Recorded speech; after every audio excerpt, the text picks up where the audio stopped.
ஒரு எங்கேயோ கரூர்லேயோ எங்கேயோ வந்து அவர் ராஜ்மோகன் இந்த அவர் பேர்னா ஜெகதீச பாண்டியன் நாஞ்சில் சம்பத் இவங்கெல்லாம் வந்து எல்லாம் சேர்ந்து சீமானை வந்து விமர்சனம் பண்ணி பேசியிருக்காங்க. விஜய் வந்து பேசும்போது திமுக வர்சஸ் தவேகா தான் இந்த எலெக்ஷன். உங்களை பொறுத்த வரைக்கும் தான் சீமான் ஒன்றுமே இல்லையே, அவர் தான் கணக்குலையே வரலையே, ஏன் அப்புறம் சீமானை விமர்சனம் பண்ணோம்? அப்போது அவங்க விஜய் சொல்லுதே நம்பலை. நாஞ்சில் சம்பத்தோ ஜெகதீச பாண்டியனோ ராஜ்மோகனோ இல்லை அடுத்த இவங்க மூன்றாம் தட்டு தலைவர்கள்னு சொல்லலாம். டிவிகே வர்சஸ் டிஎம்கே தான் இந்த தேர்தல்னு விஜய் சொல்லுத அவங்க கட்சியில் இருக்கக்கூடிய நிர்வாகிகள் இவங்களே நம்பலை. அப்போ சீமானை சீன்றாங்க. எதுக்கு சீன்றாங்க? எங்கேயாவது வந்து மக்கள் வந்து அந்த பக்கம் கொஞ்சம் திரும்பிடுவாங்களோ. அவர் விஜய் பேசும்போது ஆண்கள் பெண்கள் எல்லாருக்கும் சமமாக பிரித்து கொடுத்துருவோம். ஏன்னா வந்து சீமான் மட்டும் முதலாக 117 ஆண்கள் பெண்கள் கொடுத்துட்டாரு. அதில் பட்டதாரிகள் குற்றப்பின்னணி இல்லாதவர்கள்லாம் கொடுத்துருக்காரு. அதெல்லாம் நம்ம பேசிட்டோம். இப்போ அந்த அளவுக்கு அவங்க கொடுக்கறதுக்கு தேவைக்கால கேண்டிடேட் இல்லையா, இல்லை கொடுக்க அவருக்கு ரிஸ்க் எடுக்க வேணாம்னு நினைக்கிறாரு. அது அவருடைய விருப்பம். நம்ம அதை பற்றி ஒன்றும் சொல்ல. அது வந்து சும்மா அப்படி ஒரு கொள்கை ரீதியாக சொல்கிறது. திமுக அதிமுக இருக்கக்கூடிய தேர்தல் அரசியல் அனுபவம் மற்ற கட்சிகளுக்கு இல்லை என்பது உண்மை. இதில் சீமானுக்கு ஓரளவுக்கு வந்து அனுபவம் இருக்குது, விஜய்க்கு அனுபவம் இல்லை. அனுபவம் இல்லைன்றதை விட அந்த கூட்டம் வந்து ஒரு கட்டுக்கடங்காத கூட்டமாக இருக்குது. இந்த நிர்வாகிகளாக அதை வந்து ஒழுங்குபடுத்துவாங்கன்னு பார்த்தா முதல்ல அவங்களே சரியா இல்லை. இதில் அவர் எப்படி தேடி வரப்போகிறாருன்னு தெரியல. ஒரு தேர்தலில் வந்து இதெல்லாம் கஷ்டப்பட்டு அனுபவித்து வந்தால் தான் விஜய்க்கு வந்து அரசியல்னால் என்னன்றது தெரியும். இந்த மாதிரி சூழ்நிலையில் அரசியல்கார நேயர்களுக்கு வணக்கம். இன்று நம்மோது சிறப்பு வந்து மூத்த பத்திரிகையாளர் திரிசக்தியார் அவர். வணக்கம் சார். வணக்கம் சரண், சொல்லுங்கள். எப்படி இருக்கீங்க? நல்லா இருக்கேன் சார். கரூரில் நேற்று தினம் தாவேக்காவோட கூட்டம் வந்து நடைபெற்றது. அதில் நாஞ்சில் சம்பத் உட்பட பல பேர் வந்து கலந்துருந்தாங்க. அதில் முழுக்க சீமான் அவர்களே விமர்சிச்சே வந்து பேசியிருந்தாங்க. அவங்க தலைவர் சொல்கிறாரு நமக்கும் திமுக தான் போட்டி அப்படின்னு ஒரு நேரத்தை வந்து செட் பண்ணிட்டு இருக்காரு. அதில் 2ஆம் கட்ட தலைவர் வந்து இப்படி பேசுறது சீமான் மீது இருக்கக்கூடிய அந்த அச்சத்தின் வெளிப்பாடு தான் அப்படின்னு சொல்லப்படுது. எப்படி பார்க்குறீங்க இதை? வேலுசாமி புறத்தில் மறுபடியும் ஒன்றும் பண்ணலையே? இல்லை அந்த அளவுக்கு தான் விஜய் வந்திருந்தால் தான் அந்த அளவுக்கு ஆயிருக்கும். சரி நேற்று தினம் அவங்க அப்போது விஜய் வந்து பிரச்சாரத்துக்கு வராமல் இருக்கிறது அந்த கட்சிக்கு நல்லது. அதோட முக்கியம் வந்து பொதுமக்களுக்கு நல்லது. நீங்கள் சொல்கிறது அப்படி தானே நம்ம வந்து எடுத்துக்கணும். இல்லை நீங்கள் சொல்கிறது உண்மைதான். அதனால தான் அவரும் வந்து நான் வந்து 234 தொகுதிகளிலும் நான் வந்து வீடியோ மூலமாக வந்து மக்களை தொடர்பு கொள்வேன்னாரு அப்படின்னு சொல்லி பேசியிருக்காரு. நம்ம கூட பேசணும் முன்னால். தப்பி தவறி ஆட்சிக்கு வந்துட்டான்னு எல்லோரும் தானே இப்போ வந்து ஆட்சிக்கு வந்துட்டான்னு பேசுகிறாங்க. நான் கூட பேசலாம். அடுத்த தடவை பேசும்போது நான் முதலமைச்சரானால் அப்படின்னு சொல்லி கூட நீங்கள் என்னை பேட்டி எடுக்கலாம். சும்மா ஆளு எல்லோரும் பில்டப் கொடுக்குறாங்க, ரைட்டு. அப்போது நீங்கள் ஆட்சிக்கு வந்தீங்க, இன்றைக்கி இல்லை என்றைக்கோ ஒரு நாள் ஆட்சிக்கு வரீங்க. அப்போது நீங்கள் மக்களை வந்து சந்திக்க பயப்படுறீங்களா, இல்லை மக்களை சந்திக்கும் போது ஏதாவது இது மாதிரி உங்களுடைய தொண்டர்கள் மீது உங்களுக்கு நம்பிக்கை இல்லையா?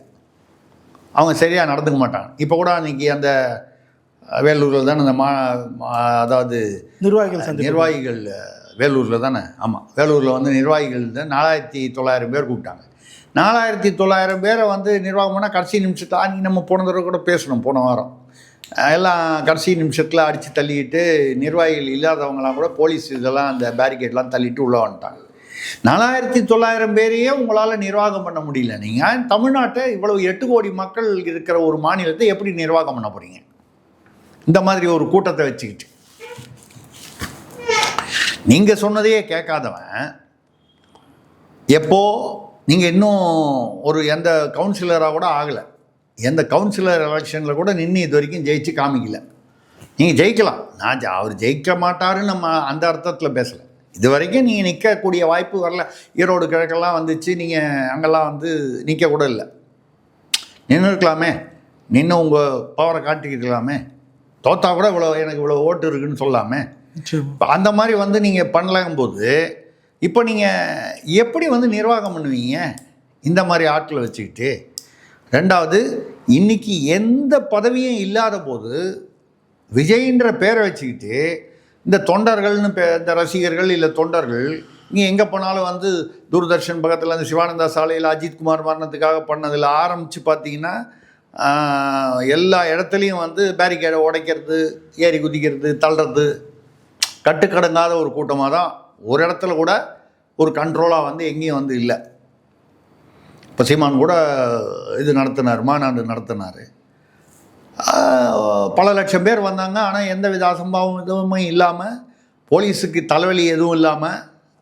ஏன்னா போலீஸ்காரங்கன்னு சொல்லும்போது நீங்கள் ஆளுங்கட்சி திமுக, அவன் என்ன பார்ப்பான், எங்கேயாவது ஒரு இடத்துல அவன் தடுமாறணும், ஒரு குறைபாடு வரணும், ஒரு விமர்சனத்துக்கு ஒரு ஏதாவது வழி வரணும், அதை பெருசுப்படுத்தும். இதை நம்ம வந்து தவறுன்னு சொல்ல முடியாது. அது அரசியல் அப்படி தான். எதிராளி என்ன தவறு செய்வான்னு தான் அவன் டெய்லி பார்த்துக்கிட்டு இருப்பான். ஆளுங்கட்சியாக இருந்தாலும் சரி, எதிர்கட்சியாக இருந்தாலும். இப்போ எதிர்கட்சியாக இருக்கும்போது ஆளுங்கட்சி எங்கெல்லாம் தவறு செய்யுதுன்னு சொல்லி பார்ப்பாங்க. இது இயல்பான அரசியல். அந்த மாதிரி வரும்போது ஒரு இடத்துல கூட எந்தவித ஒரு விமர்சனத்துக்கு தான் இடமில்லாத அளவுக்கு சீமான் வந்து ஒரு மாநாட்டை நடத்தி காமிச்சார். சில லட்சம் பேர், சில பேர் வந்து 5 லட்சம் வந்தாண்டாங்க, இல்லை 2 லட்சம்ன்றாங்க. நான் என்ன சொல்கிறேன், சில லட்சம், அது 5ஆக இருக்கலாம், 7ஆக இருக்கலாம், 10ஆக இருக்கலாம், 3ஆக இருக்கலாம், எவ்வளோ லட்சமாக இருக்கட்டும். அவ்வளோ லட்சம் பேர் அசம்பாவிதமாக நடந்தது, ஒழுங்காக நடந்தது. 234 பேர் நம்ம ஏற்கனவே பேசணும், சாதாரண விஷயம் இல்லை. நீங்கள் அதை கம்பேர் பண்ணும்போது இங்கே வந்து நீங்கள் இப்போவே எதுவுமே இல்லாத போது ஒரு இப்படி இவங்க அந்த கட்டுக்கணக்காத ஒரு கூட்டமாக இருந்தாங்கன்னா, காட்டுத்தனமாக நடந்துக்கிட்டாங்கன்னா, தப்பித்தவரை நீங்கள் வந்து ஒரு பதவிக்கு வந்துட்டீங்க. ஏதோ ஒரு பதவி, முதலமைச்சர் பதவி தான் இல்லை, ஏதோ ஒரு கிரிப்பு, இன்னும் கொஞ்சம் ஒரு எலெக்ஷனில் வந்து இவ்வளோ சதவீதம் ஓட்டு வாங்கிட்டீங்க. அப்போ இன்னும் அவன் எவ்வளோ கலாட்டா பண்ணுவான். நீங்கள் சொல்கிற மாதிரி முதல்வர், அவர் தான் முதல்வர்னு யாரோ பேசும்போது கூட ஒரு மீட்டிங்கில் வந்து அன்றைக்கி தேர்தல் அன்றைக்கி முடிவு என்ற அன்றைக்கி காலையில் 10 மணிக்கே விஜய் முதல்வர் ஆகிடுவாருன்னு. அது தெரில, பாவம். இப்போ ஓட்டெல்லாம் எண்ணி முடித்து அனௌன்ஸ்மெண்ட் பண்ணால் தான் யார் முதல்ல வந்து எம்எல்ஏ வந்து எவ்வளோன்னு தெரியும். சிஸ்டமே புரியல. இந்த எம்எல்ஏ எல்லோரும் வந்து கூட்டம் போட்டு, இப்போ விஜய்னா விஜய் தான் வந்து தலைவராக இருப்பார், அவரை தான் தேர்ந்தெடுப்பாங்கன்னா கூட அது அந்த ஃபார்மாலிட்டி, அது வந்து பண்ணிதாகணும். இப்போ மோடி பிரதமராக வராருன்னா அவர் தான் பிரதமர் வேட்பாளர்னு சொன்னால் கூட எலெக்ஷனில் ஜெயிச்சு எம்எல்ஏலாம் ஒன்றா வந்து, எம்பிஸ்லாம் அங்கே எம்பிலாம் ஒன்றா வரணும். அதில் வந்து ஃபுல் சப்போர்ட் இருக்கா. அப்போது சந்திரபாபு நாயுடு, இவர் நிதிஷ்குமார், இவங்களாம் சப்போர்ட் வந்து, ஆக அந்த மெஜாரிட்டி வந்து இவர் தான் பிரதமர் வேட்பாளர், எங்கள் சைடில் பிரதமர்னு அவங்க தேர்ந்தெடுக்கணும். மக்களுக்கெல்லாம் தெரியும். அப்போ வந்து அதுக்கு ஒரு சிஸ்டம் இருக்குது. இவர் தான் வருவார் அப்படின்னு தெரிஞ்சால் கூட அந்த ப்ராசஸ் கம்ப்ளீட் ஆகி அவங்களாம் வந்து கடிதம் கொடுக்கணும். இங்கே எம்எல்ஏ வரதான் ஆளுநர்கிட்ட கொண்டு போய் கொடுக்கணும், அங்கே வந்து பிரசிடென்ட்கிட்ட கொடுக்கணும். அதுக்கப்புறம் தான் ஆட்சி அமைக்க முடியும். அன்றைக்கி காலையில் 10 மணிக்கே அவர் முதல்வர் ஆகிடுவார். எப்படி ஆவார்? தேர்தல் முடிவுலாம் வந்து அனௌன்ஸ் பண்ணதுக்கு முன்னாலே எப்படி முதல்வர் ஆக முடியும்? முதல்ல அனௌன்ஸ் பண்ணிட்டு பின்னாடி எத்தனை எம்எல்ஏ சொல்லுவாங்களோ இல்லை. அப்படின்னா சட்டத்தை அந்த அம்பேத்கர்னார் பார்த்தீங்களா, அம்பேத்கர் தலைமையில் அந்த காலத்தில் அண்ணல் அம்பேத்கர் எழுதின அந்த சட்ட அமைப்பு, அந்த புக்கை தூக்கி போட்டு புதுசாக வந்து விஜய் ஒரு புக்கு எழுதணும், தாவேகா சட்டம் அமைப்புன்னு. அது வேறு வந்து தமிழ்நாட்டுக்கு மட்டும் எழுத முடியாது, எதுனா இந்தியா முழுக்க தனித்தனியாக ஒரு மாநிலத்துக்கு எழுத முடியுமா சட்டம்? என்ன இவங்க புரிஞ்சுக்கிறாங்கன்னே தெரில. அரசியலை புரிஞ்சுக்கிறாங்களா, அரசு நிர்வாகத்தை புரிஞ்சுக்கிறாங்களா, இது எப்படி வேலை செய்யுதுன்னு புரிஞ்சுக்கிறாங்களா, இது எதுவுமே தெரியல. இது பார்த்தீங்கன்னா இதில் வந்து இந்த ஒரு எங்கேயோ கரூர்லேயோ எங்கேயோ வந்து அவர் ராஜ்மோகன், இந்த அவர் பேர்னா ஜெகதீச பாண்டியன், நாஞ்சில் சம்பத், இவங்கெல்லாம் வந்து எல்லாம் சேர்ந்து சீமானை வந்து விமர்சனம் பண்ணி பேசியிருக்காங்க. நீங்கள் சீமானை விமர்சனம் பண்ணி நீங்கள் வந்து அப்போ விஜய் வந்து பேசும்போது திமுக வர்சஸ் தாவேகா தான் இந்த எலெக்ஷனு. உங்களை பொறுத்த வரைக்கும் தான் சீமான் ஒன்றுமே இல்லையே, அவர் தான் கணக்குலையே வரலையே, ஏன் அப்புறம் சீமானை விமர்சனம் பண்ணோம்? நார்மலாக அரசியலில் வந்து விமர்சனம் பண்ணுறது தவறில்லை. எல்லோரும் வேறு கட்சிக்காரங்களா இன்னொரு பக்கம் அந்த பக்கம் இருக்கிறவங்கள விமர்சனம் பண்ணுவாங்க. ஆனால் நீங்கள் தான் வந்து மூச்சுக்கு மூச்சு என்ன சொல்கிறீங்க, டிவிகே, இது டிவிகே வர்சஸ் டிஎம்கே தான், பாக்கி பேர்லாம் விளையாட்டிலே கிடையாது. அப்போ விஜயே எனக்கு தெரிஞ்சு 5-6 தடவை பேசியிருக்கார், எங்கெல்லாம் பேசுகிறாரோ அப்போல்லாம் பேசியிருக்கார். அப்படியே சீமானை பற்றி பேசுகிறீங்க? சீமான் தான் உங்களை பொறுத்த வரைக்கும் கணக்குலையே வரலையே.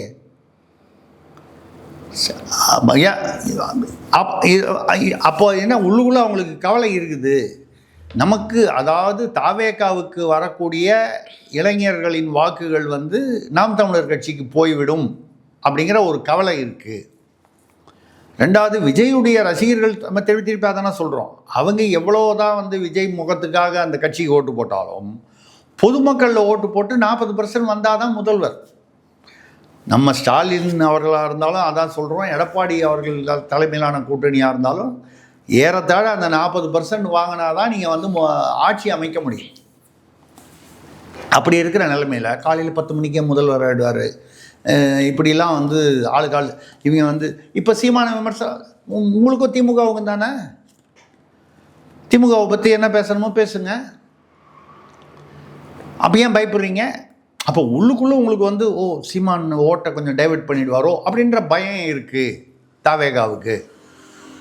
விஜய் வந்து அது புரியாது, அப்படி ஒன்றும் அப்படி அது வந்து அதை அவாய்ட் பண்ணி பேசுகிறாரு. அடுத்த லெவலில் அவங்களாம் வந்து அப்போ அவங்க விஜய் சொல்லுறதே நம்பலை. நாஞ்சில் சம்பத்தோ ஜெகதீச பாண்டியனோ ராஜ்மோகனோ இல்லை அடுத்த இவங்க 3ஆம் தட்டு தலைவர்கள்னு சொல்லலாம். இந்த 2ஆம் தட்டு தலைவர்கள் என்னன்றது கதைக்கு வரும், ஏன்னா இந்த இதுலேயே வந்துடும், அது தனி கதை. அது இவங்களுக்கு வந்து அப்போ விஜய் சொல்கிறதுலேயே நம்பிக்கை இல்லை. டிவிகே வர்சஸ் டிஎம்கே தான் இந்த தேர்தல்னு விஜய் சொல்கிறத அவங்க கட்சியில் இருக்கக்கூடிய நிர்வாகிகள் இவங்களே நம்பலை. அப்போ சீமானை சீண்டுறாங்க. எதுக்கு சீண்டுறாங்க? எங்கேயாவது வந்து மக்கள் வந்து அந்த பக்கம் கொஞ்சம் திரும்பிடுவாங்களோ, பொதுவான மக்கள் இந்த திமுக அதிமுக ரெண்டையும் கூட்டணியும் தவிர்க்கணும்னு நினைக்கக்கூடியவங்க விஜய் பக்கம் வராமல் சீமான் பக்கம் போயிடுவாங்களோன்ற பயம் இருக்குது. பயம் வந்து ஏன் இருக்குன்னு நம்ம சொல்லலை. அது நீங்கள் அப்போ என்ன சொல்லணும், இந்த பில்டப்பு கொடுக்கக்கூடாது, டிவிகே வர்சஸ் டிஎம்கே தான் அப்படின்ற பில்டப்பு கொடுக்காம எங்களை பொறுத்தவரை நாங்கள் ஆட்சிக்கு வருவதற்கு என்ன முயற்சி செய்யணுமோ எல்லாம் செய்யுங்க, நல்லா செய்யுங்க. 10 மணிக்கே முதல்வரில் எலெக்ஷனுக்கு முதல் நாளே கூட முதல்வராக ஆகிடுங்க. நீங்கள் ஒரு கால் ஸ்டாலின் சார் வந்து வீட்டுக்கு கிளம்பி போயிட்டாருன்னா டக்குன்னு வந்து கும்பலோடு போய் அந்த நாற்காலியில் போய் உட்காந்துருங்க, யாரும் இல்லாத போது முதல்வர் ஃபோட்டோ எடுத்து போட்டுங்க. ஏன்னா நீங்கள் தாவேகாவில் வந்து நடந்துக்கிற விஷயம்லாம் பார்த்தா ஒரு மாநாடோ ஒரு நிர்வாகிகள் கூட்டமோ அவங்க நடந்துக்கிற அந்த விதத்தை பார்த்தா இப்போ நான் சொல்கிறது வந்து என்ன இருந்தாலும் இப்படி பேசுகிறாரு அப்படின்னு நினைப்பீங்க. நான் கூட ஏற்கனவே பேசினேன், இவர் சனிக்கிழமை தான் வெளியே வந்து பேசுவார்னா அப்போ இனிமேல் இவர் முதல்வர் ஆனார்னா சனிக்கிழமை தான் ஆஃபீஸ் வைப்பாங்களா? அரசு ஊழியர்கள்லாம் சனி ஞாயிறு வரமாட்டாங்களே, லீவ் ஆச்சு. யாரும் எல்லோரும் லீவில் போயிருக்கும்போது போய் ஆஃபீஸுக்கு போய்ட்டு வந்துடுவாரா? இந்த மாதிரி கேள்வியெல்லாம் ஏன் வருதுன்னா, சனிக்கிழமை தான் வருவாருன்றாங்க, 6 மணிக்கு மேலே அவர் வெளியே வர மாட்டாருன்றாங்க. அதெல்லாம் என்ன ஏது நம்ம சரி, அதெல்லாம் அவங்கவுங்க பிரச்சனை, நம்ம அதுக்குள்ளே போக வேணாம். சட்டமன்ற கூட்டம் வந்து சனிக்கிழமை தான் தந்துடும், சனிக்கிழமை தானே. அதாவது ஒரு இப்போ இன்னொரு இடத்துல பார்த்தீங்கன்னா இதில் வேறு ஏதோ ஒரு ஊரில் வேலூரில் நினைக்கிறேன், நம்ம வேலூரில் அவர் விஜய் பேசும்போது ஆண்கள் பெண்கள் எல்லாருக்கும் சமமாக பிரித்து கொடுத்துருவோம். ஏன்னா வந்து சீமான் மட்டும் முதலாக 117 ஆண்கள் பெண்கள் கொடுத்துட்டாரு. அதில் பட்டதாரிகள் குற்றப்பின்னணி இல்லாதவர்கள்லாம் கொடுத்துருக்காரு, அதெல்லாம் நம்ம பேசிட்டோம்.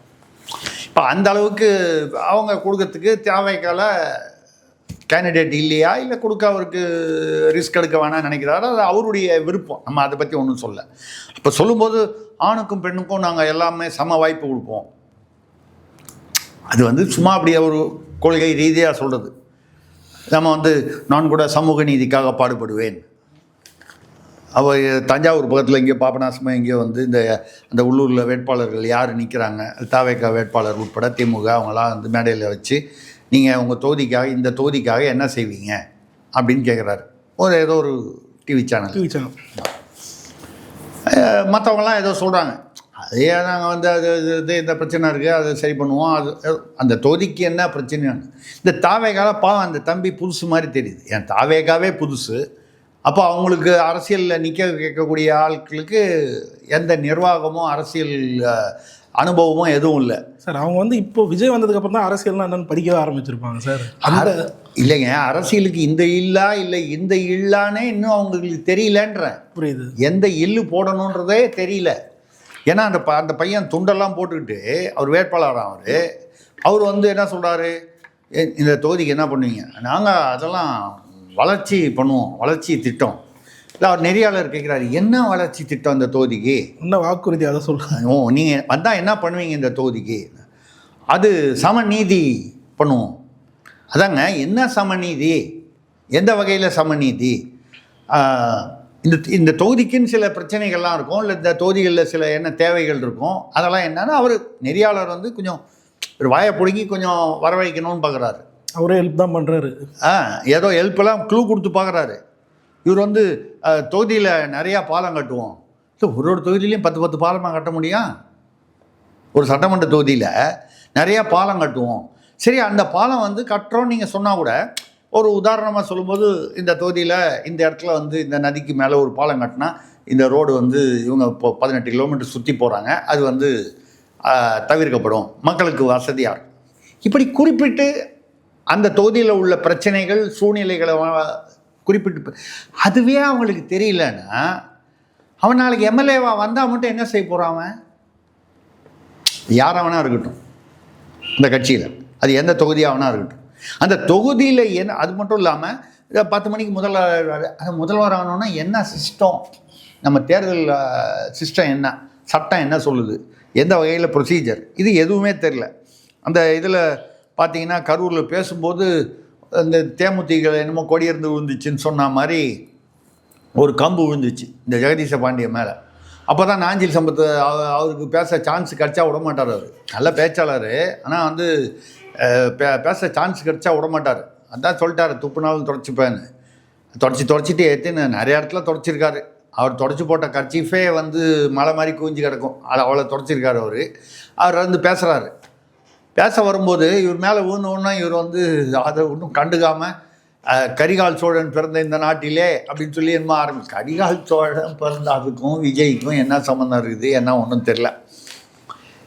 இப்படி மேடையில் வளர்ச்சி திட்டம்னா என்னன்னு சொல்ல தெரில. இவங்களுக்கு வந்து விஜய் வந்து டிவிகே வர்சஸ் டிஎம்கேன்னு சொல்கிறத வந்து இவங்களே நம்பலை போல இருக்குது. சரி, இதெல்லாம் வந்து அந்த ஒரு கூட அந்த சம நீதின்னு சொல்லி ஒரு வேலூரில் பேசுனது வந்து வேறு ஒரு டிவி பேட்டியில் வந்து இந்த சூரிய வெற்றி கொண்டான திமுக ஒரு இந்த மாதிரி ஒரு கட்சியிலேருந்தும் வச்சு தாவேகாலையும் வச்சு, இப்போ என்ன ஆயிடுச்சுன்னா தாவேகாலேருந்து ஒரு பிரதிநிதி பேராசிரியர் இல்லைங்க, நான் சொல்கிறது அவர் பேராசிரியராக இருக்கட்டும், ஒரு இனவானாக இருக்கட்டும், சின்ன பையனாக இருக்கட்டும், பேராசிரியராக இருக்கட்டும், அவங்கள வச்சு வந்து பார்த்தீங்கன்னா இந்த டிவி ஷோ ஃபுல்லாக காமெடி ஷோவாக ஆகிடுச்சு. இந்த ஒன்றுமே பண்ண வேணாம். தாவேகால யார் வந்து ரெப்ரசன்ட் பண்ணுறாங்களோ பிரதிநிதி, அவர் பேராசிரியரோ இல்லை மாணவரோ இல்லை இளைஞரோ இல்லை எப்படி பெண்ணோ ஆணோ, இவங்களை பேச விட்டிங்கன்னா பெரிய காமெடி ஷோவாக ஆகிடுது. இப்போது ஒரு நியூஸ் வந்திருக்கேன் பார்த்தீங்களா? என்ன? டிவிகே சார்பாக ஒரு அறிக்கை வெளியிட்டிருக்காங்க. டிவி விவாத நிகழ்ச்சி யூடியூப்பில் போய்ட்டு இன்டர்வியூ கொடுக்கறது, நேர்காணல் கொடுக்கறதுலாம் கட்சியோட அனுமதி இல்லாமல் கொடுக்கக்கூடாதுன்னு சொல்லிட்டு தாவேகா இப்போ போட்டிருக்காங்க. இன்னைக்கு கட்சியோட அனுமதினா யாரோட அனுமதி? விஜய் தா, ஆதவர்ஜுனாவா, அதை பற்றி தெரியும். இவரா அவர் பேர் என்ன, ஜான் ஆரோக்கியசாமியா, புஷி ஆனந்தா, அருண்ராஜா, யாருடைய அனுமதி? ஏன்னா அவங்க தான் வர்றோம். நம்ம சமீபத்தில் இந்த தேர்வு 50,000 அப்ளிகேஷன் விற்றுச்சு, நாங்கள் 100 ரூபாய்க்கு வாங்கி போனாங்க விருப்ப மனுக்கள் ரைட்டு. அதில் 4,700 என்னமோ தான் திரும்பி வந்துருக்குது, 10,000 ரூபாய் டிடியோட. 234 தொகுதிகளில் பல தொகுதிகளுக்கு வரவே இல்லை. அதாவது 234 தொகுதிகளுக்கும் ஆவரேஜாக வந்து ஏதோ ஒரு வந்துருக்கணும் 5,000. 4,700ன்னா 50 வந்துருக்கணும் ஒரு தொகுதி. 100 வந்து தான். 100 வந்தாலே 234ல் 23,400 வந்துருக்கணும். 4,000 தான் வந்துருக்குன்னா என்ன அர்த்தம்? ஒரு தொகுதிக்கு 20-25 தான் வந்துருக்கு. ஆனால் அதே சமயத்தில் 20 தான் ஒரு தொகுதியில் 50 வந்திருக்கும், ஒரு தொகுதியில் 4 வந்திருக்கும், தெரியாது. ஆக வந்து எல்லாம் வந்து வரலைன்றதுனால தான் ஒரு வாரம் தள்ளி போட்டாங்க அந்த விருப்ப மனு திருப்பி கொடுக்குறதுல. இப்போ இந்த வேட்பாளர் தேர்வு வந்து ஃபஸ்ட்டு விஜய் என்ன சொல்லிட்டாரோ, நீங்கள் நிர்வாகிகள் வரைக்கும் அடுத்த லெவலில் ஜான் ஆரோக்கியசாமி, புஷி ஆனந்த், இவர் ஆதவர்ஜனா, இவங்க லெவலில் நீங்கள் முதல்ல முடிவு பண்ணி லிஸ்ட்டாக என்னங்கிட்ட அனுப்புங்க. ஒரு தொகுதிக்கு 3 பேரை டிக் பண்ணி அனுப்புங்க, நான் அப்புறம் முடிவு பண்ணுறேன். இவங்க எப்படின்னு கேட்டிங்கன்னா, ஏற்கனவே நான் சொல்லியிருக்கேன், இது தாவேகால வந்து ஒரு நிர்வாகி, இந்த 2ஆம் கட்ட நிர்வாகி ஒன்று நவகிரகம், அந்த சிவன் கோயிலில் போனீங்கன்னா நவகிரகம் மாதிரி இது இந்த பக்கம் பார்த்துக்கிட்டு இருக்கோம், அது குரு அந்த பக்கம் பார்க்கும், சனீஸ்வரன் இந்த பக்கம் பார்க்கும், இது இந்த பக்கம் சந்திரன் இந்த பக்கம் பார்க்கணும், ஒன்று ஒரு திசையை பார்க்கும். அந்த மாதிரி தான் வந்து அவங்க தாவேகாவுடைய 2ஆம் கட விஜய்க்கு கீழே இருக்கக்கூடிய நிர்வாகிகள் இருக்காங்க. Aadhav Arjuna versus Bussy Anand, Aadhav Arjuna versus John Arokiasamy, John Arokiasamy versus Bussy Anand, இப்படி அதுக்கப்புறம் அருண்ராஜ். இது இவ்வளோ பிரச்சனை இருக்குது. புஷி ஆனந்த் வந்து இருக்கிறதுலையே நான் தான் நம்பர் 2. ஏன்னு கேட்டால் ரசிகர் மன்ற இதுலேருந்து தலைவர் அந்த இயக்க நிர்வாகியாக இருக்கிறதுலேருந்து இருக்கேன்னு சொல்லி அவர் ஒரு லிஸ்ட்டை கொண்டு வந்து கொடுத்துருக்காரு. இப்போது நேற்று நடந்தது நினைக்கிறேன். அவங்க நிர்வாகிகள் இவங்க லெவலில் ஒரு மீட்டிங் போட்டு ஷார்ட் லிஸ்ட் பண்ணுறாங்க. இது வரைக்கும் வந்திருக்கிறத ஒரு தொகுதியில் விஜய்க்கு ரெக்கமெண்ட் பண்ணுறதுக்காக பண்ணும்போது இவர் ஒரு 80 பேர் கொண்ட ஒரு லிஸ்ட்டை தூக்கி போடுறாரு புஷி ஆனந்த் அவர்கள். என்னன்னா இவங்கெல்லாம் வந்து அந்த விஜய் மக்கள் இயக்கம் பீரியட்லேருந்து உழைச்சாங்க, கட்சி ஆகிறதுக்கு முன்னாலேருந்து உழைச்சிருக்காங்க. அவங்களுக்கு நம்ம ப்ரிஃபரன்ஸ் கொடுக்கலான்னா சரியாக இருக்காது, நமக்கு அவங்க ஒத்துழைக்க மாட்டாங்க அந்தந்த தொகுதியில், அவங்க முக்கியம். உடனே ஜான் ஆரோக்கியசாமி வந்து இந்த லிஸ்ட்டை வாங்கி தூக்கி அப்படி போட்டு டேபிளில் இந்த லிஸ்ட்டு எப்படி வந்துச்சுன்னு எனக்கு தெரியும், அதாவது வசூல் பண்ணி நீங்கள் எப்படி வாங்கினீங்க, காசு வாங்கிட்டு நீங்கள் லிஸ்ட்டு கொடுக்குறீங்க அப்படின்றத ஒரு புடகமாக சொல்லி, அந்த லிஸ்ட்டெல்லாம் வேலைக்கு ஆகாது, உங்கள் லிஸ்ட்டெல்லாம் எடுக்க முடியாது அப்படின்னு அவர் பேச, இதில் ஆதவ் அர்ஜுனா வந்து அவர் ஏதோ ஒரு கருத்து சொல்ல போக அவருக்கும் ஜான் ஆரோக்கியசாமிக்கும் பிரச்சனை, ஜான் ஆரோக்கியசாமிக்கும் புஷிக்கும் பிரச்சனை. அருண்ராஜ் போனாரா இல்லையா தெரியல. இதில் புஷி ஆனந்த் வந்து வட மாவட்டத்துக்கெலாம் வந்து இதுக்கு போகிறதா இருந்தாராம், பிரச்சாரத்துக்கு. ஏன் பண்ணக்கூடாது அவங்க? இல்லை கேட்குறேன். இல்லை விஜய் தான் ஏன் விஜய் 234 தொகுதிக்கும் போக முடியாது, வீடியோவில் தான் பேசுவேன்றாரு. புஷி ஆனந்தும் போகக்கூடாதுன்னு நீங்கள் நினச்சிங்கன்னா யார் தாங்க போவாங்க? யாராவது பிரச்சாரம் பண்ண வேணாமா ஒரு கட்சிக்கு? இவர் தான் வேட்பாளருங்க அப்படின்னு சுற்றி ஒரு 4 பேர் ஒரு வேனில் ஏற்றி நின்றுன்னா அவர் துண்டு போட்டு அப்படி கும்பிடு போட்டு போக வேணாமா? எல்லா கட்சியிலும் அப்படி தானே வாழலாம். அது கூட நீங்கள் பனையூர்லேருந்தே சொல்லிட்டா எல்லோரும் போட்டுருவாங்களா? வண்டிக்கு முன்னாடி ஒரு டிவி மாதிரி வச்சிட வேண்டியது தான் ஃப்ரண்ட்டில். அதில் இப்போ கூட அந்த இது பார்த்தீங்களா, அந்த பிக் பாஸ் ஜூலி, அந்த பொண்ணு பாவம் வந்து அது விஜய் கட்சி விஜய் ஆதரிக்கக்கூடிய நிலையில் தான் இருந்துச்சு, எல்லாம் ஸ்டேட்மெண்ட்லாம் கொடுத்துருந்துச்சு. அது யதார்த்தமாக என்ன பண்ணுச்சு, இப்போ இந்த வேலூர் இதில் வந்து இன்னும் கொஞ்சம் அதிகமாக எதிர்பார்த்தேன். விஜய் அண்ணா பேசும்போது 20 நிமிஷம் பேசினாரே தவிர அதில் ஒன்றும் பெரிய சப்ஜெக்டாக ஒன்றும் இல்லை. விஜய் அண்ணா வந்து இன்னும் கொஞ்சம் அதில் வந்து கொஞ்சம் அந்த பேச்சில் கவனம் செலுத்தி கருத்துக்கள்லாம் சொல்லணும். அப்படின்னா என்ன நினைக்கிறேன்னா, ஜூலி வந்து பெரிய அவங்க ஒரு பிக் பாஸ்னால புகழ்பெற்றாங்களே தவிர ஜூலி வந்து பெரிய வாக்கு வங்கிலாம் நம்ம சொல்லலை. ஒரு தாவேகால ஒரு ஆர்வம் உள்ள ஒரு இன்ஃப்ளூயன்சர்னு வச்சுக்கலாம். அவங்க என்ன நினைக்கிறாங்கன்னா, இப்போ சீமான் பேசும்போது ஒரு கருத்து சொல்கிறார். இப்போ ஒரு உதாரணமாக நான் சொல்கிறேன். சீமான் ஒரு கருத்து சொன்னார், அதாவது அந்த லாஜிக்கு பார்த்து நான் வந்து இது வரைக்கும் நம்ம கூட திங்க் பண்ணலையே இதை அப்படின்னு நான் நினச்சேன். ஏன்னா உலகத்துலேயே என்னமோ நான் தான் பெரிய சிந்தனாவாதி நான் நினைக்கக்கூடாது. நம்ம என்னென்னா ஒரு முக்கியமான பாயிண்ட், சமூக நீதின்னு சொல்கிறீங்களே, இந்த நீங்கள் சமூக நீதி ஹாஸ்டல்னு வச்சுருக்கீங்களே தங்குமிடம், அரசு பள்ளிக்கூடத்துலலாம், அரசு பள்ளிகளுக்கு சாதிவாரி, அரசு பள்ளிகளுக்கு தங்குமிடம், அந்த மாணவர்களுக்கு ஹாஸ்டல் தங்குமிடம் வந்து அதுக்கு முன்னால் அது MC ராஜாதுன்னு சொல்லி பேர்லாம் இருந்துச்சு. இப்போ அதெல்லாம் எடுத்துகிட்டு அதுக்கு வந்து சமூக நீதி தங்குமிடம்னு ஆக்கிட்டாங்க. இது பார்த்தீங்கன்னா பறையர்லாம் ஒரு இடத்துல இந்த MC ராஜான்னு பேர் வச்சு அது பறையறது. இப்போது தேவேந்திர குல வேளாளர் பல்லர்னு சொல்லக்கூடியவங்க அது வேறு, வன்னியர்னா வேறு ஹாஸ்டலு. ஒரே இடத்துல இவங்களை சேர விடுறதில்ல. சீமான் ஒரு அருமையான கேள்வி கேட்டார். அதுதான் சொன்னேன், இது வரைக்கும் நான் கூட திங்க் பண்ணலைன்னா இது கூட என் மைண்டில் கூட வரல. என்னன்னா அவர் என்ன கேட்டார்னா, தனியாரெல்லாம் வந்து கல்லூரி வச்சுருக்காங்கல்ல, அவன்லாம் ஹாஸ்டல் வச்சுருக்கான், தங்குமிடம் வச்சுருக்கான். ஜாதி வாரியாவை வச்சுருக்கான் இல்லை, ஒரே ஹாஸ்டல் தான். ஹாஸ்டல் கட்டுறோம், இது கல்லூரி கட்டுறோம், இது ஹாஸ்டல். இங்கே வந்து அவன் அதில் வந்து முக்குளத்தோர் இருக்கான், கவுண்டர் இருக்கார், ஐயர் இருக்கார், அப்புறம் SC ST இருக்காங்க, வன்னியர் இருக்காங்க, எல்லா விதமான சாதிகளும் இருக்காங்க. இப்போது இஸ்லாமியர்கள் இருப்பாங்க, கிறிஸ்தவர்கள் இருப்பாங்க.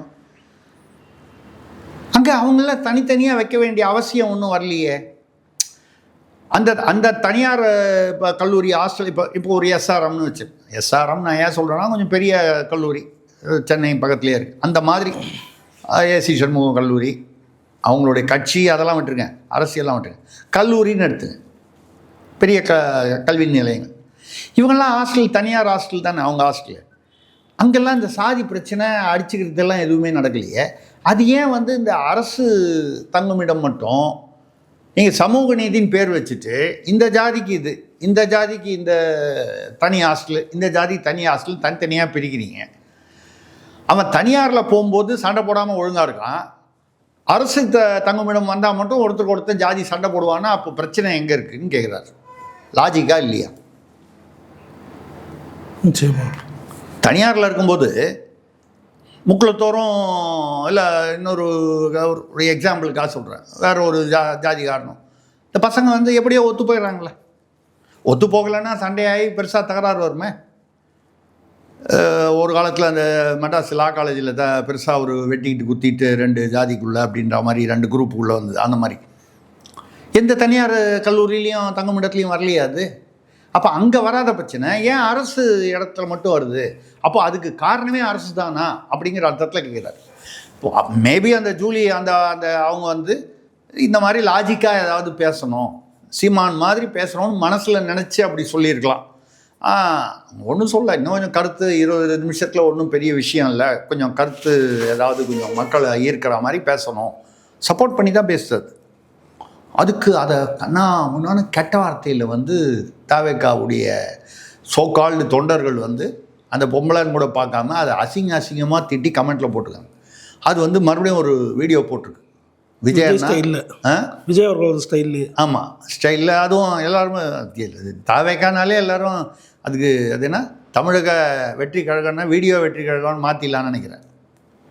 அது ஒரு வீடியோ போட்டுருச்சு தனியாக.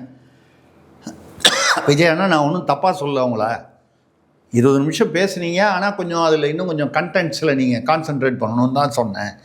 அதுக்கு அது ஒரு நம்ம கட்சி நல்லா வரணுன்றதுக்காக சொன்னேன். அதுக்கு எப்படியெல்லாம் வந்து என்னை வந்து ரொம்ப மோசமாக எவ்வளோ கொச்சையாக வந்து பேசியிருக்காங்க நம்ம உங்கள் கட்சி தொண்டர்கள். இதுக்கு நீங்கள் என்ன பதில் சொல்ல போகிறீங்க?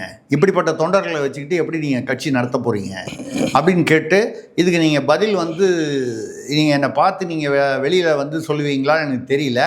நீங்கள் தான் பனையூரை விட்டு வெளியே வரமாட்டீங்க அப்படின்னு சொல்கிறாங்க. நான் வேணால் நேராக பனையூருக்கு வரேன். அப்படி இல்லை வந்து நான் ஏதாவது தப்பாக பேசியிருந்தேன்னு சொன்னால் நீங்கள் ஏதாவது தண்டனை கொடுக்கணுன்னா நீங்கள் கூட வந்து என்னை தேடிக்கிட்டு வந்து தண்டனை கொடுக்க வேணாம். நான் வந்து பனையூருக்கு வரேன், எனக்கு வந்து என்ன தண்டனை கொடுக்கணுமோ கொடுங்க. நான் நல்லதுக்கு தான் சொல்கிறேன் நம்ம கட்சி.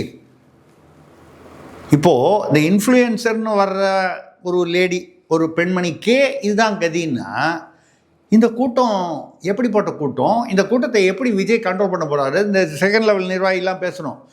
வட மாவட்டத்துக்கு போகிறேன்னாரா நம்மளால் இவர் புஷியானந்து. அவர் என்ன பண்ணார்? இவங்க இந்த பிரச்சனை அவர் லிஸ்ட்டை தூக்கி போட்டு நீ பணம் வசூல் பண்ணன்ற மாதிரி பேசிட்டார் ஜான் ஆரோக்கியசாமின்னு. ஒன்று வட மாவட்டம் உடனே டக்குன்னு ஃபோன் எடுத்து அவர் பிஏவோ யார்கிட்டயோ அசிஸ்டண்ட்கிட்ட வட மாவட்டம் டூர் கேன்சல், நான் போகல. உடனே ஜான் ஆரோக்கியசாமி, இது பத்திரிகை செய்தி நான் சொல்கிறது, ஏதோ கற்பனையாக நான் சொல்கிறது இல்லை, பத்திரிகையில் வந்த செய்தி இன்னைக்கு காலையில். ஜான் ஆரோக்கியசாமி வந்து, ஓ நீங்கள் வட மாவட்டத்துக்கு டூர் கேன்சலா? அப்படின்னா வட மாவட்டத்துலலாம் நம்ம ஜெயிச்சிடலாம் அப்படின்னா என்ன அர்த்தம்? புஷி ஆனந்த் போனார்னா நம்ம கட்சி தோத்துரும்னு அர்த்தம். கிண்டலுக்கு சொல்லலாம், ஒருத்தருக்கு ஒருத்தர் போட்டியில் சொல்லலாம். இந்த லட்சணத்தில் நீங்கள் வந்து நிர்வாகம் இருந்தால் விஜய் இதில் இப்போ தலையில்லைன்னா எப்போ தலையிட போகிறார்? புரியுது. அங்கே என்ன பிரச்சனை? யார் நம்பர் 2ன்றதுல பிரச்சனை. 1 பிரச்சனையே இல்லை, விஜய் தான். நம்பர் 2 யாருன்றதுல பிரச்சனை. புஷி ஆனந்த் நான் தான் சீனியரு, நான் தான்றாரு ரசிகர் மன்ற காலத்துலேருந்து. ஜான் ஆரோக்கியசாமி அவர் வந்து ஏதோ சொல்கிற மாதிரி அவரும் கிறிஸ்டியனு நானும் கிறிஸ்டியனுன்ற அளவுக்கு அவர் வந்து ஏதோ அந்த கிறிஸ்டியன் இன்ஸ்டியூஷன்ஸ் கூடலாம் வந்து விஜய்க்கு தொடர்புகளை ஏற்படுத்தி கொடுக்குறார். அவர் தான் வந்து ஜான் ஆரோக்கியசாமி தான் வந்து நம்ம கூட பேசியிருக்கோம்.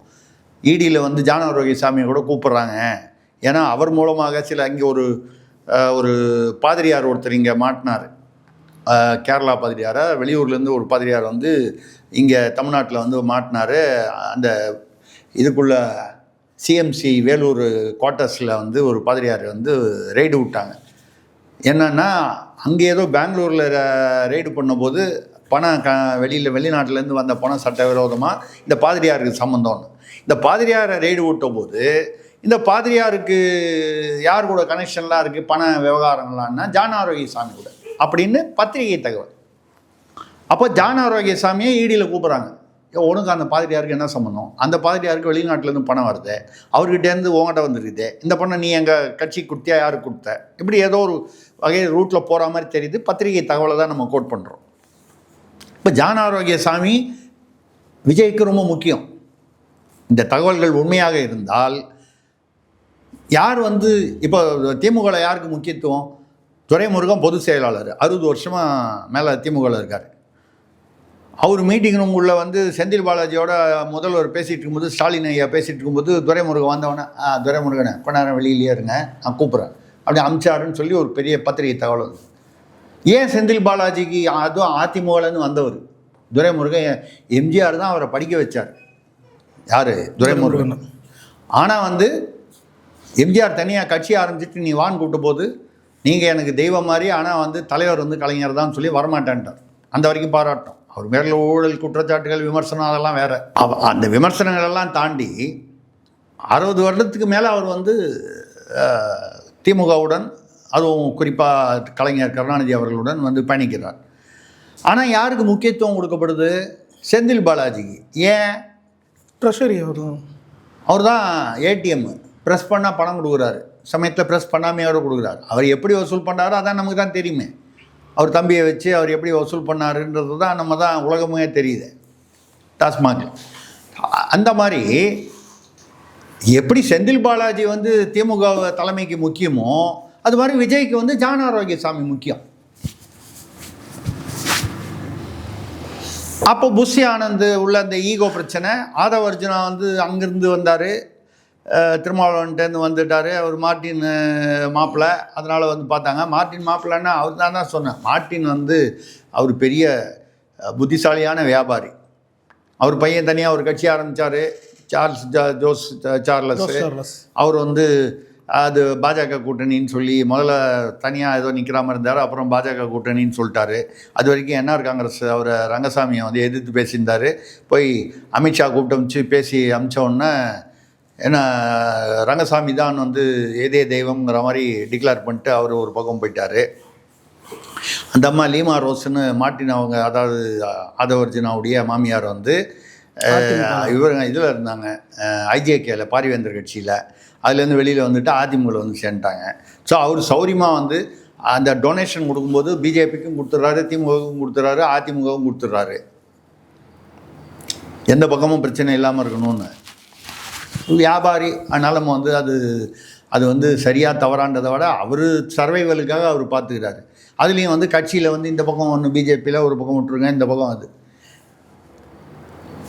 பாண்டிச்சேரியில் பிஜேபி அந்த தேசிய ஜனநாயக கூட்டணி, இங்கே ஆதவர்ஜுனா மாப்பிள்ளை இங்கே, அவர் ஒய்ஃப் அதிமுகவில். சரியா போச்சா? கொஞ்சம் இன்னும் சீமான் ஒரு கால் இன்னும் கொஞ்சம் அதிகமாக அவர் ஏதாவது கூட்டணி வச்சு இன்னும் கொஞ்சம் அதிகமாக அவர் எதிர்பார்த்தார், சீமான்கிட்ட எதிர்பார்த்தாருன்னா அவர் குடும்பத்தில் ஒருத்தர் சீமான் கட்சியில் கூட சேர்த்து விடலாம். சீமான் சேர்த்துப்பாரான்னு நமக்கு தெரியாது. அது எதனால் சொல்கிறேன்னா, இப்படி இருக்கக்கூடிய ஒரு சூழ்நிலையில் எப்படி அவர் கட்சியை ஆர்கனைஸ் பண்ண போகிறாரு. ஜூலியை சொன்னதுக்காக இவ்வளவு கழுவி ஊற்றி அசிங்கப்படுத்தி அப்படின்னா, உங்களுக்கு நல்லது சொல்கிறவங்களையும் உங்கள் கட்சிக்காரங்க, அதில் இன்ஃப்ளூயன்சர், அவங்க பிக் பாஸ் ஜூலின்னா அதுக்கு ஒரு ஃபாலோயர்ஸ் இருக்காங்க, அதை யூஸ் பண்ணிக்கிற அளவுக்கு கரெக்டாக ஒரு அந்த நிர்வாகம் இல்லைன்னா, அந்த எம்எல்ஏ நிற்கிறவனை கேட்டால் பாலம் கட்டுவோம், 10 பாலம் கட்டுவேன்னா 10 பாலம் கட்டுறதுக்கு அங்கே இடம் இருக்குதா, தேவை இருக்குதா அப்படின்றதே அவனுக்கு தெரியல. இப்படிப்பட்ட சூழ்நிலையில் இவர்கள் எப்படி கரையேற போகிறார்கள் அப்படிங்கிறது ஒரு கேள்விக்குறியாக இருக்குது. இந்த தேர்தலில் அவங்க எப்படி நடந்துக்கிறாங்க? ஏன்னா முதல்ல இந்த தேர்தல் முறைகளே அவங்களுக்கு இன்னும் புரியலையே. தேர்தல்னால் இப்படி நடக்கும், இதுதான் ப்ரொசீஜர். ஏன் இதை சொல்கிறோன்னா, ஏன் தமிழ்நாட்டில் மாறி மாறி திமுக அதிமுக தலைமையிலான கூட்டணிகள் மாறி மாறி 1967க்கு அப்புறம் மாறி மாறி எப்போ எம்ஜிஆர் ஆரம்பித்தாரோ அதுக்கப்புறம் அது வரைக்கும் திமுக வந்துச்சு, காங்கிரஸ் வர்சஸ் திமுகன்னு இருந்துச்சு. அப்புறம் திமுக வர்சஸ் அதிமுக தான் வருது. அவங்க இந்த எல்லா அரசியல் வித்தைகளிலும் ரெண்டு பக்கமும் பழக்கி அதில் இங்கேருந்து அங்கே போகிறாங்க, அங்கேருந்து இங்கே வராங்க. ஆக மொத்தம் அவங்க அதிலெல்லாம் வந்து இந்த பூத் கமிட்டி இந்த மாதிரி விஷயங்கள்லாம் தேர்ச்சி பெற்று இருக்கிறார்கள். சீமான் அவர்கள் ஒரு 10-15 வருடங்களாக கட்சி 15 வருடத்துக்கு முன்னால் ஆரம்பித்தார், 10 வருடங்களாக தீவிரமாக நடத்திக்கிட்டு இருக்காருன்னு சொல்லலாம். அவருக்கும் வந்து அந்த அளவுக்கு இல்லைன்னா கூட ஒரு கட்டமைப்பை வச்சிருக்காரு, ஜீரோவில் இல்லை. இவங்க ஜீரோவில் இருந்தால் கூட பரவாயில்ல, மைனஸில் இருக்காங்க. அதுதான் பிரச்சனை. யார்? தாவேகா.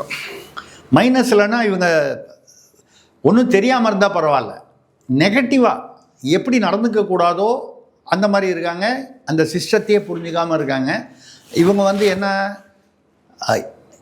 இவங்களை வந்து மற்ற யாரும் வந்து எதிர்த்து கெடுக்கவே வேணாம். இவங்களை எதிர்த்து வேலை செய்கிறது திமுக வேலை செய்ய வேணாம், அதிமுக வேலை செய்ய வேணாம், இல்லை நாம் தமிழர் கூட வேலை செய்ய வேணாம். அவர் கூட சீமான் பேசும்போது நான் வந்து தம்பியை கூப்பிட்டா தான் கூட்டணி கூப்பிடணும், அவர் என்ன கூப்பிடுறது என்ன இருக்குது, ஆட்சியில் வந்து பங்குன்னு அவர் பேசுகிறாரு. நீங்கள் முதல்ல ஒரு குறிப்பிட்ட வாக்கு வங்கி வாங்கிட்டு இல்லை நீங்கள் பேசணும் ஆட்சியில் பங்குன்னு. நீங்கள் எவ்வளோ பர்சன்டேஜ், ஒரு 10% இருக்குதுன்னா விஜயகாந்த் பேசின போதே 10% ஓட்டு கையில் வச்சுக்கிட்டு பேசினார் அப்போது. ஆனாலும் அந்த 3வது அணின்னு ஆரம்பித்த போது அது போனி ஆகலை. உங்களுக்கு புரியுதுங்களா? நீங்கள் மாற்றத்தை கொண்டு வருவேன்னு தமிழ்நாட்டில் திமுக அதிமுகவை தாண்டி வந்து வைகோ இருந்தார், விஜயகாந்த் இருந்தார், திருமாவளவன் அதில் போய் சேர்ந்தார், ஜி.கே. வாசன் சேர்ந்தார். இப்படி பல கட்சிகள் சேர்ந்தும் அந்த 3வது மக்கள் நல கூட்டணி வந்து ஒன்றும் ஒரு பல இடத்துல டெபாசிட் போயிடுச்சு. அதனால் அந்த தலைவர்கள்லாம் வந்து ஒன்றுமே இல்லைன்னு நம்ம சொல்லலாம். இன்றைக்கி இருக்கிற வைகோவுக்கும் அன்றைக்கி இருந்த வைகோவுக்கும் நிறைய வித்தியாசம் இருக்குது.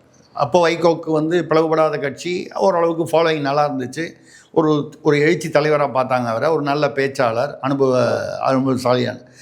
விஜயகாந்தும் வந்து மக்களிடையே ஈர்ப்பு பெற்றவர். ஆனால் என்னென்னா இந்த பக்கம் திமுகவுக்கும் அந்த பக்கம் அதிமுகவுக்கும் இருக்கக்கூடிய அந்த கட்டமைப்பு, அந்த கட்டமைப்பினால் வந்த அறிவு, அந்த அறிவு வந்து அவங்க வந்து பாசிட்டிவாக யூஸ் பண்ணுறாங்களா நெகட்டிவாக யூஸ் பண்ணுறாங்களா அதை தாண்டி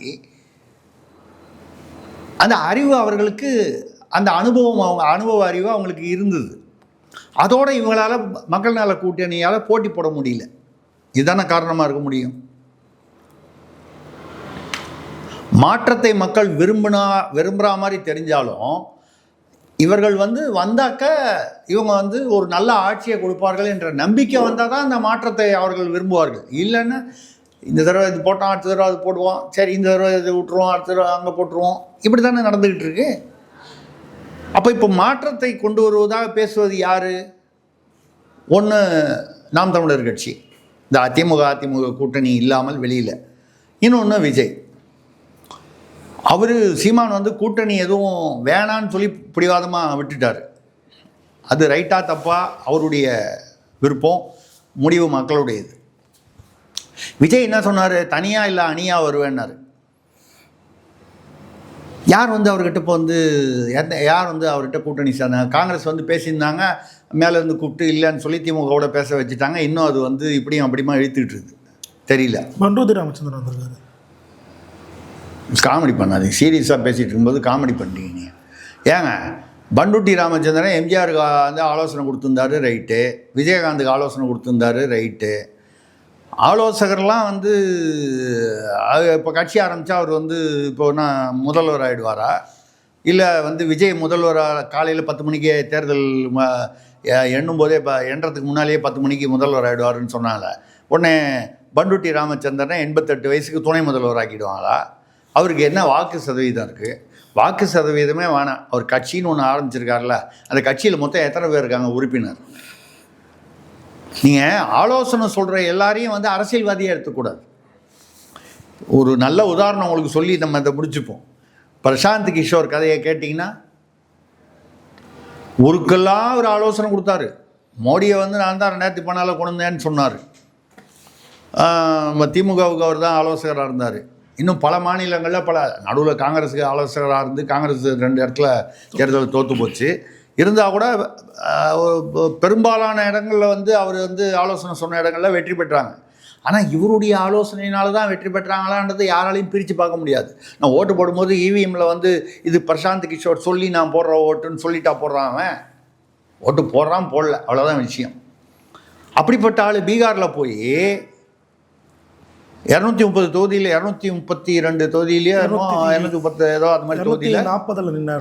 அதில் 2 இடத்துல மட்டும்தான் டெபாசிட் வாங்கியிருக்காரு. அதுக்கப்புறம் அவர் கிட்டத்தட்ட கட்சியை கலைச்சிட்டாரு. 1200 கோடி ரூபா நஷ்டம்னு அனௌன்ஸ் பண்ணியிருக்காரு. செலவு காசு கொடுங்க எல்லாருக்கும், எல்லார்கிட்டையும் காசு வசூல் பண்ணுறாரு. இவர் ஒரு கட்சியை திமுகவில் 350 கோடி வாங்கினாருன்றாங்க, அங்கே 250, இங்கே 150ங்கிறாங்க. அவரே ஓப்பனாக எந்த கட்சிக்கு 100 கோடி கீழே நான் சார்ஜ் பண்ணுறது இல்லைன்னு ஓப்பனாக சொல்லியிருக்காரு. அப்போ குறைந்தபட்சம் 100 கோடி ஒரு தேர்தலுக்கு ஒரு கட்சிக்கிட்ட வாங்குறாருன்னா இங்கெல்லாம் சேர்த்து கொண்டு போய் அவர் என்ன பண்ணார், பீகாரோட சொந்த ஊரில் நம்ம ஆஹா நம்ம சொன்னால் மற்ற ஊரில் ஜனங்கள்லாம் நம்மளோட ஸ்ட்ராட்டஜியை நம்பி ஓட்டு போட்டு யாரையோ முதல்வர் ஆகாங்க, நம்ம ஏன் மற்றவனுக்கு ஆலோசனை சொல்லணும், நம்மளே முதல்வர் ஆகிடுவோன்னு சொன்ன பிரசாந்த் கிஷோர் அவர் கதியே இப்படின்னா, நீங்கள் என்னமோ பன்ருட்டியார் 88 வயசில் இப்போ கட்சி ஆரம்பித்து இவரோட கூட்டணி வச்சு துணை முதல்வராக வந்துட போகிறாரா? இல்லை அப்படியே வந்தாலும் அந்த துணை முதல்வர் அவருக்கு தேவையா? எம்ஜிஆருக்கெலாம் ஆலோசகராக இருந்துட்டு, விஜயகாந்துக்கெலாம் இருந்துட்டு ஆலோசகராக இருக்கலாம், அதில் ஒன்றும் இவருக்கு தான் ஆலோசனை சொல்லணும்னு நம்ம சொல்ல, யார் கேட்டுக்கிறாங்களோ அவங்களுக்கு சொல்லலாம். ஆனால் கட்சி ஆரம்பிச்சிருக்காரு. இந்த வயசில் கட்சி ஆரம்பித்து என்ன பண்ண போகிறாரு? எல்லோரும் இப்போ கட்சி இந்த அம்மா சசிகலா கூட கட்சி ஆரம்பிச்சிருக்காங்க. 4 வருஷமாக சும்மா தானே இருந்தாங்க. சிறையிலேருந்து வெளியில் எவ்வளோ வருஷம் ஆச்சு? அப்போவே தான் அவர் தான் அதிமுகலேருந்து நீக்கிட்டார் எடப்பாடி. கட்சி ஆரம்பிச்சிருக்கலாமா? ஆரம்பிச்சிருந்தா இந்த 2-3 வருஷத்தில் ஏதோ 2 இடைத்தேர்தல் நின்னாங்கன்னா அவங்களுக்கு என்ன வாக்கு வங்கி இருக்குன்னு மக்களுக்கு தெரிஞ்சிருக்குமா, ஒரு நம்பிக்கை வருமா? இப்போ என்னன்னா சசிகலாவா இந்த அம்மா பின்னால் டிடிவி தினகரன் ஒன்றும் கூட சொந்தக்காரரே கூட இல்லை. ஓ பன்னீர்செல்வம் அவர் கட்சியே இல்லாமல் என்ன பண்ணுறதுன்னு தெரியாமல் முடிச்சிட்ருக்காரு. இப்படி இருக்கார். நீங்கள் பன்ருட்டியார் அந்த மாதிரி தான். அதுவும் இவங்களுக்கு எல்லாம் விட அவர் தான் இருக்கிறதுலையே வயசில் மூத்தவர், 88. இப்போ விஜய் தனியாக அணியான்னு சொன்னார, யாருமே வரலையே. அப்போ ஆட்சியில் பங்குனா முதல்ல நீங்கள் ஆட்சிக்கு வந்தால் தானுங்க பங்கு. திமுக அதிமுகவாலேயே அதை ஏற்றுக்க முடியல ஆட்சியில் பங்குன்னு. திமுகவும் ஏற்றுக்கல, அதிமுகவும் அதை ஏற்றுக்கல. அது பேசும்போது என்ன சொல்கிறாங்க, தனியாக நின்று தனி பெரும்பான்மை இல்லைன்ற பொசிஷன் வரும்போது அன்றைக்கி பேசலாம். என்னை பொறுத்த வரைக்கும் லாஜிக். தனி பெரும்பான்மை 108 118 வாங்கிட்டாங்கன்னா அப்புறம் ஏங்க கூட்டணி ஆட்சி இஷ்டப்பட்டு கொடுத்தா. இப்போ சந்திரபாபு நாயுடு கொடுத்தாரு. பவன் கல்யாணுடைய கட்சி ஜனசேனாவா, அது இல்லாமையே அவர் பெரும்பான்மை பெற்றுட்டார். ஆனால் கூட்டணின்னு முன்னால் சொன்னதுனால ஒரு பெருந்தன்மையாக கொடுத்தார். அது அவங்களுக்குள்ள உள்ள அண்டர்ஸ்டாண்டிங். எல்லாரும் அப்படி கொடுக்கணும்னு கட்டாயம் இல்லை. அதுதான் நான் சொல்லுவேன். 2006 97 சீட்டோ 96 என்னமோ தான் வாங்கினார் திமுக, கலைஞர் தலைமையில். மைனாரிட்டி கவர்மெண்ட்டுன்னு சொல்லி ஜெயலலிதா கூட சொன்னாங்க. ஆனால் அவர் யாரையும் கூட்டணியில் ஆட்சியில் பங்கு கொடுக்கல. அன்றைக்கி அவர் சொல்கிறத கேட்டுட்டு அவங்களும் கம்முன்னு இருந்தாங்க. இன்றைக்கி யாரும் கம்முன்னு இருக்கிறதுக்கு தயாராக இல்லை. காங்கிரஸ் தயாராக இல்லை, விசிக தயாராக இல்லை. சின்ன சின்ன கட்சி கூட ஜவஹர்லா கூட ஆட்சியில் பங்குன்னு பேசினாலும் பேசுவார். வைகோ நாங்கள் ஆட்சியில் பங்குன்னு பேசலைன்னாரு. ராஜ்யசபா நான் எதிர்பார்க்கலைன்னாரு. இப்போ சொல்கிறாங்க யாரோ ராஜேந்திரன் என்னமோ ஒரு பொதுச் செயலாளர் என்னமோ துரை வைகோ கூட இருக்கிறவர், அவருக்கு ராஜ்யசபா எம்பி கேட்குறாராம். வைகோ கட்சியே 2ஆக உடஞ்சி மல்லை சத்யாவும் அங்கே தான் இருக்கார். அந்த துரை வைகோ ஒரு 4 பேர் தான் நமக்கு தெரிஞ்சு அங்கே ரொம்ப பெருசாக ஆட்களே இல்லை. இதில் ஒருத்தருக்கு சரி, எல்லாருக்கும் இந்த பதவின்றது தேவைப்படுது.